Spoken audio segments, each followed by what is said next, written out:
mucho que no venís. Sí, bueno, estaba poniendo a venir por el trabajo. ¿Por qué hace tanto que no venís? ¿Por la lesión? Parte de la lección, parte de trabajo, parte de distintas actividades que me llevan a no poder estar en el horario que Le grabamos. impidió llegar al Mundial. Pero a mí lo que me sorprendió es que se quebró jugando al ajedrez. Claro. En una movida muy fuerte que hizo. La marca es muy violenta. Muy violenta. El pressing. Sí, el peón 4 rey dice que le afectó terrible. El caballo me pasó por arriba.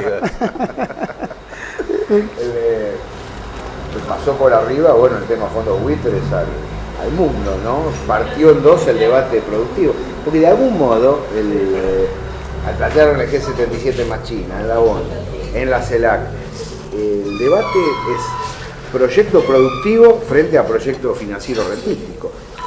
De alguna manera todo el planeta está participando de ese debate, vos te das cuenta. Las propuestas de Evo Morales, el planteo realizado por Cuba, el planteo realizado por varias naciones europeas y hasta por Barack Obama en relación con la definición de la Corte Suprema de Justicia. A ver, al mundo no le puede pasar desapercibido que Estados Unidos es gobernado por el poder financiero, económico durante mucho tiempo, desde la doctrina Reagan hasta Bush padre, fueron esos grupos los que dominaron el escenario político norteamericano. Y el problema es que hasta este momento no se habían metido lo que tiene que ver en lo que respecta a la soberanía económica de otro país. En este caso hablamos propiamente de la República Argentina.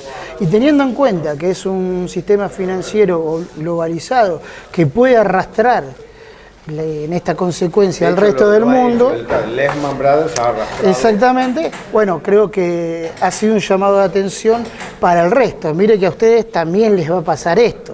Porque la amenaza es abierta, clara y concreta. Acá el poder es este y respondemos a esto. Deuda pública como si Estados Unidos no fuera uno de los principales deudores, ¿no? Es decir, el tema de reestructuración de la deuda para aquel que quiere pagar complica a todo el planeta, involucra de algún modo a todo el planeta.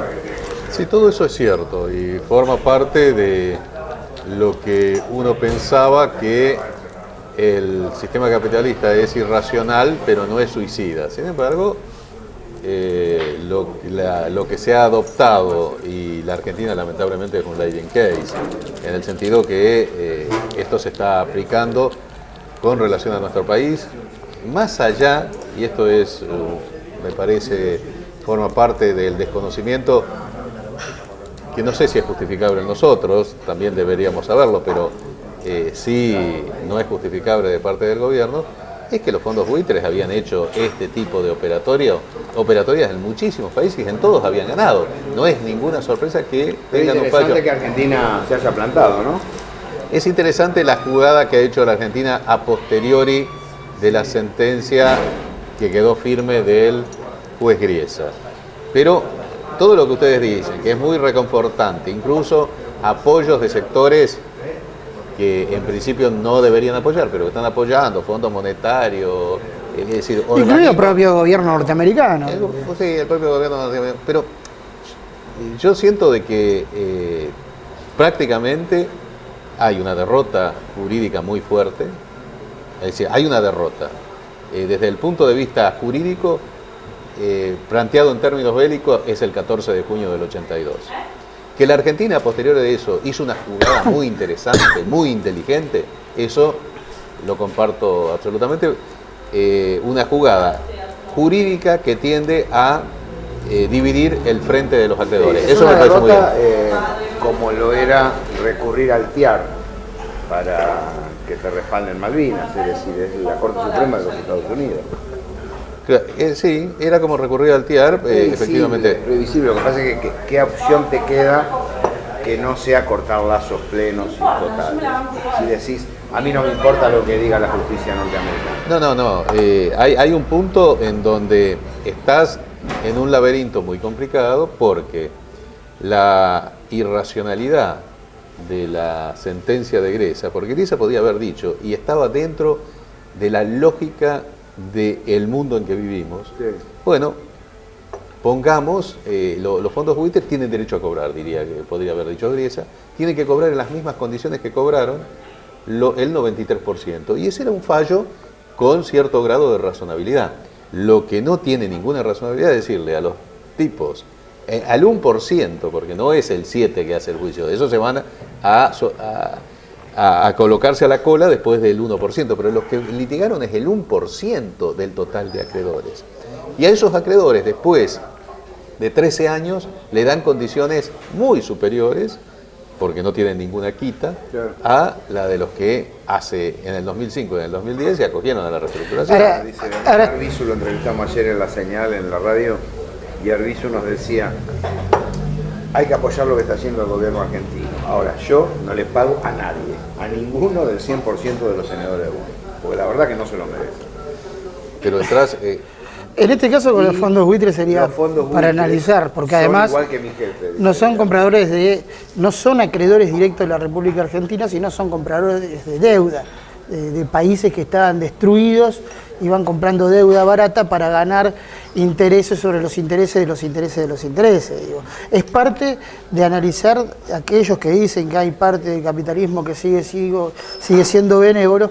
El capitalismo es esto también. Es esta gente es lo que maneja propiamente, son los que tienen el poder y está claro que manejan el poder. El financiero es así, es decir, creo que está bien lo que nos decía Arbizu, porque el fondo buitre procede de modo semejante al banco, no hay tanta, digamos, no es que hay financistas buenos y financistas malos.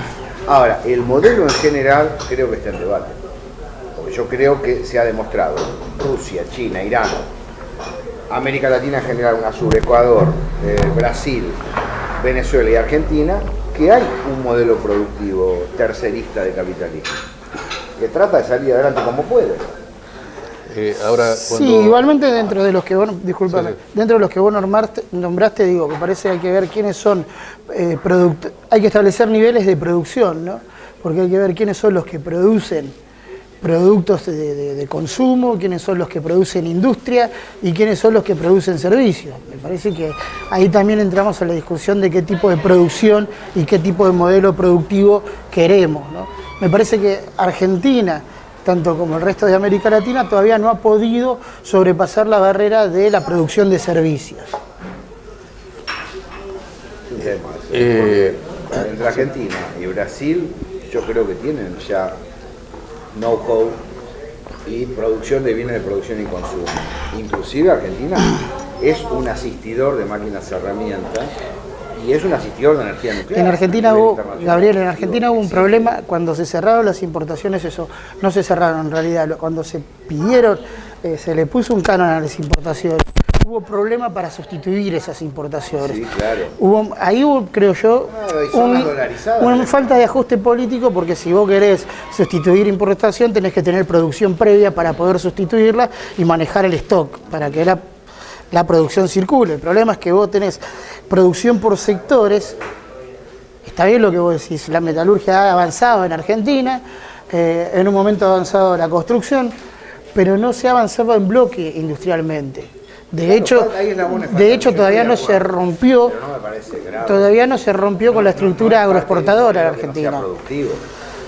No estaba discutiendo. Yo no dije en ningún momento que no sea productiva. Ahora el problema es cómo superar ciertos estadios de la economía para poder dar un salto cualitativo y cuantitativo también en la producción. Sí, estoy de acuerdo. Y esto implica también un montón de desarrollo en infraestructura, porque necesitas modernización. Que hay que mejorar este modelo, estás admitiendo que hay una pugna dentro del capitalismo de proyecto. Hay un proyecto productivo, un proyecto rentístico, no es que todo está terminado y bueno, el resultado es Lehman Brothers y la crisis financiera. No, el problema es que cuando se plantea esta discusión, y sobre todo en esta época del año, a víspera del 2015, da la sensación por momentos, y digo da la sensación, no estoy diciendo esto es así, de que lo que se hace o lo que se ve es un gobierno que está en retirada y que no se sabe qué es lo que va a pasar después del 2015 con este propio modelo. Digo, porque al no haber un candidato claro que se identifique plenamente con este proceso, o que por el momento no lo hay, digo, tenemos a Scioli, tenemos a Urribarri, eventualmente puede ser el que más se identifique con este modelo, sea Randazzo y sea propiamente el Riñón.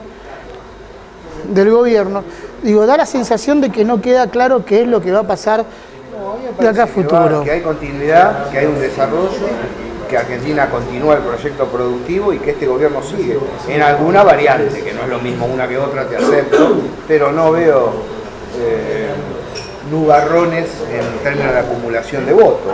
Lo digo con objetividad, trato de señalarlo. Yo no creo que salga en una dirección impensada el proceso político argentino, no sé cómo lo ven. Es cierto que con Scioli se crece en una dirección y con Ibarri en otra, pero ¿quién puede derrumbar el esquema productivo argentino? Es un fracaso rotundo. Digo, el problema es dónde se avanza. Yo no creo que lo derrumbe. Yo no creo que lo derrumben porque no pueden. A las finanzas internacionales para que se vuelva a saquear a la Argentina. Derrumbar no creo que lo puedan derrumbar porque es un costo político muy grande para esos políticos. Digo, vos tenés una base de donde poder disparar hacia arriba o hacia los costados, en todo caso, si no querés ir para adelante. Ahora, el problema es exactamente hacia qué dirección pueden llegar a ir ese tipo de gobiernos. ¿Dirección productiva o una caída en el abismo más profundo? ¿Vos cómo lo ves, Hugo? Mira, ayer sí estaba observando el debate. Hay en la estructura de poder en Argentina la idea de apostar, y me parece que al candidato que más apuestan hay dos candidatos que quisieran que fuera electo, es Macri, porque es el gobierno en manos de sus propios dueños, y el otro es Scioli.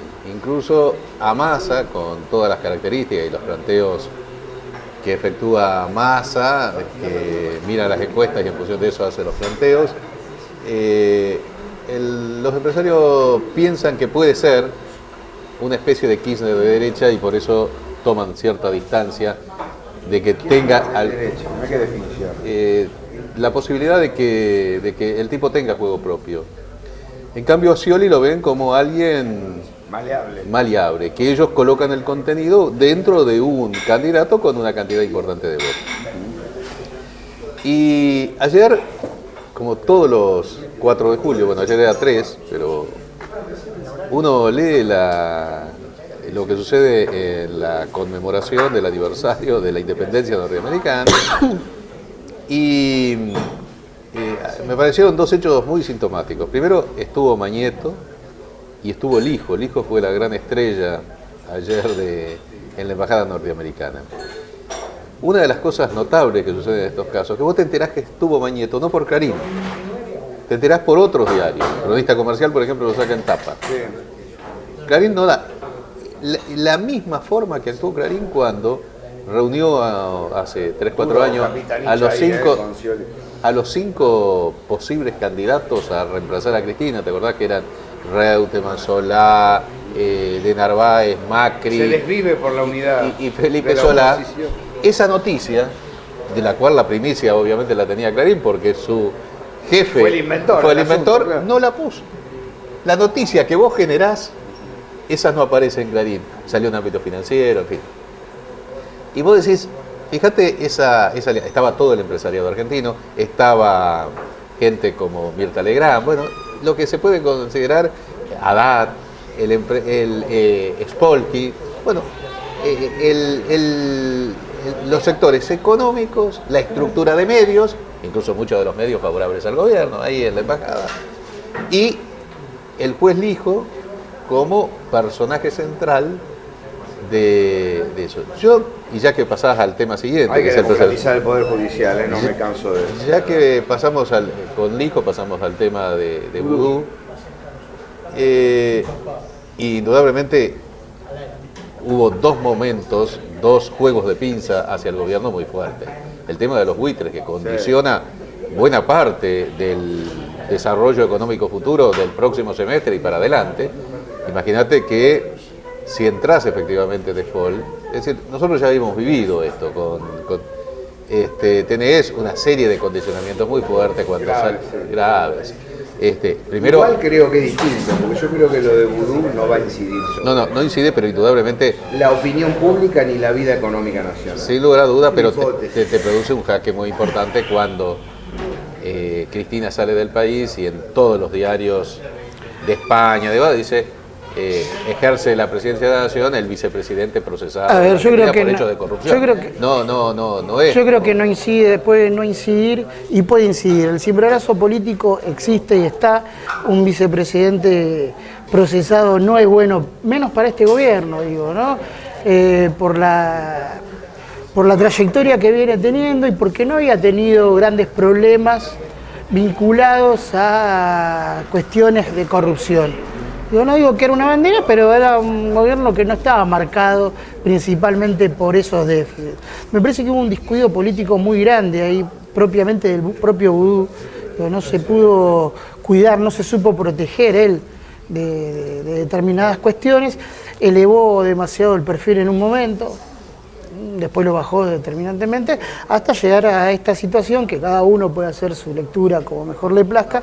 La realidad es que está siendo procesado y que habrá que ver qué es lo que pasa en el medio de ese proceso. Sí, un efecto y un golpe va a tener también este golpe. Es decir, el trasfondo de la causa no lo conozco lo público, conozco la voz de los trabajadores de la Comisión de Valores Sudamericana, de la ex icónica ecográfica, la lucha por la defensa de la fuente de trabajo.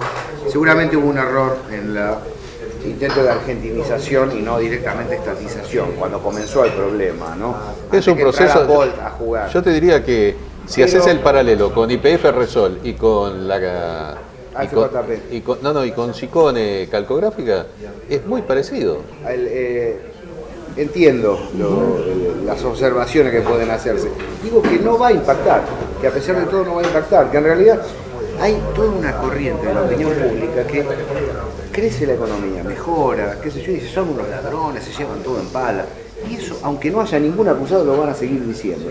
Y esto es lo que hace ratificar eso. Y hay otra zona de la comunidad que dice, no, la verdad que el país crece más allá de determinados vaivenes. Yo creo que y esto se va a ratificar también. Yo creo que por eso señalaba antes que electoralmente no está damnificado. Yo creo que de cara a futuro igualmente me parece que hay que hacer una lectura interna, una autocrítica, a ver cuáles son las alianzas que se pueden desarrollar en el campo nacional y popular. Digo, ¿qué sectores privilegiamos? Porque si terminamos privilegiando a los sectores liberales de la UCD, por ejemplo, como en este caso con Vudú, que es cierto, acompañó durante mucho tiempo, y dejamos de lado, por ejemplo, a la parte, o a la pata más peronista de... Está bien, ¿no? Por haberle sacado las FJP, pero estoy, le sacó la renta a los sectores financieros. A ver, Gabriel, está claro eso. Pero por eso lo golpea, no porque viene de la UPAU. Está claro eso, pero digo, hacia el campo popular también tenemos que reflexionar profundamente cuáles son las alianzas estratégicas que vamos a hacer y a quién le vamos a dar preeminencia en algunas cuestiones. Bien, digo, yo me opongo en teoría a las alianzas con la UCD o ex-UCD. Ahora, si los que vienen de la UCD se recuperan las FJP, bienvenido sea. No, está claro. Una medida de esa está claro. Porque se equivoca en otro. Está bien. Pero cuidado que los costos de las equivocaciones pueden ser altos también. Yo no los subestimo. No subestimo esos errores. Son errores que no son menores y que no se pueden cometer en las altas esferas políticas en estas características. Vos no sos el vicepresidente de un gobierno tilingo, sos el vicepresidente de un gobierno nacional y popular que se ha caracterizado por aferrarse a las cuestiones sociopolíticas, económicas trascendentes de la historia argentina y que no puede minimizar un hecho de estas características. Digo, Vudú tiene que... por recuperar las FJP. Está bien, pero está a bien. mí me parece que Protegete. No por UPAU. ese tema me parece que tiene que estar analizado desde dos ángulos. Es absolutamente cierto que la ofensiva que se realiza desde los medios hegemónicos contra Vudú proviene precisamente por haberle sacado el gran negocio de las FJP. Eso por un lado. Ahora, el otro lado, me parece, más allá de la trama judicial, es una contienda de la cual cuando en la convocatoria le dan el alquiler de Chicone Calcográfica a la gente de Bol y Bol asociado a Duhalde y de alguna forma Clarín. también a Scioli y también a Clarín, Kirchner dijo, no, esto no lo podemos aceptar, vayamos a este proceso, que ahí es un error gravísimo, de tercerización, se lo deja, me imagino, el tema a Vudú. Vudú lo hace a su manera, con el aval del gobierno, y ahí comete una serie de situaciones que son difíciles de levantar después. Una serie de marginales que vos tratás de crear como burguesía nacional, como lo hiciste en Repsol YPF, y la verdad que que a esta altura del partido, ¿para qué vamos a buscar inventar una burguesía nacional si el Estado debe actuar como burguesía nacional? Sí, bueno, porque el intento es de un proyecto tercerista, es decir, vos tenés que tener empresa privada, intervención del Estado y empresa social. Pero no en IPF. Que todo debe ser del Estado, Pero no yo creo que es un problema. Pero dejáselo en otro lado, no en la fábrica de dinero, no en la de combustibles, ¿no? Eso sabemos que es La seguimos estratégico. la semana que viene.